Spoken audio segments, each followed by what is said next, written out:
Қайырлы күн, қымбатты көрермендер. Міне бүгін осындай тауық етін духовкаға дайындайтын боламын. Видеоны соңына дейін көріңіздер.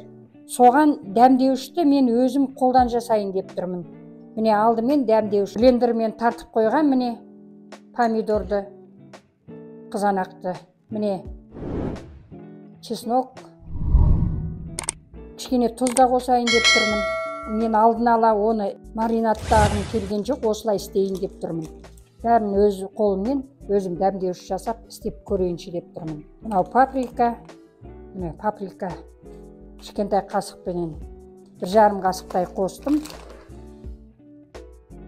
Міне қызыл бұрыш, 1 қасық қызыл бұрыш, енді 1 қасық қара бұрыш қосайын деп тұрмын.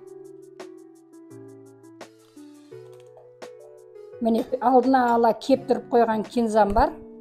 Кинза деген өте дәмді шөп қой. Қолмен уатып алайын біраз.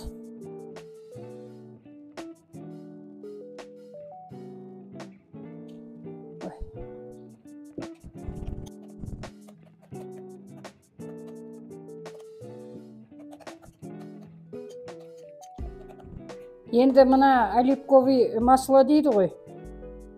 Осыдан қосып көрейін. 2 қасықпен 2 қасық қосқым кеп тұр. Енді міне жақпамды дайындаған дәмдеуішімді жағайын деп тұрмын. Олай істеген себебім помидорды, қызанақты осылай тартқыштан тартып, кішкене жұмсақ болады деп ойлап тұрмын. Айналасына міне туралған картошка, редкіні шалқан дейміз ғой қазақша. Сол шалқанды салайын деп тұрмын.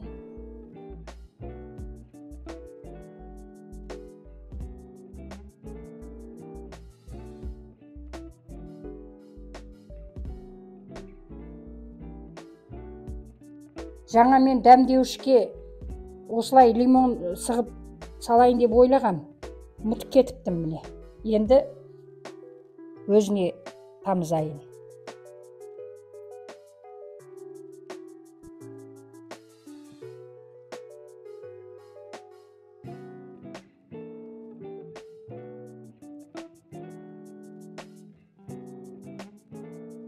Біздің тауығымыз дайын болды. Енді 200 градусқа қойып 30 минутқа пісіремін. Етін жабамын.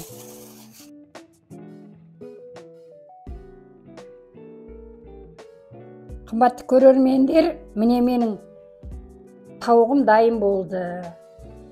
Егер де менің видеом ұнаса, сіздерге қызықтырса, лайк басып, тіркеле кетіңіздер. Әр видеомда әртүрлі тағамдар істейтін боламын. Менің видеомды жіберіп алмас үшін қоңыраушаны басып қойыңыздар.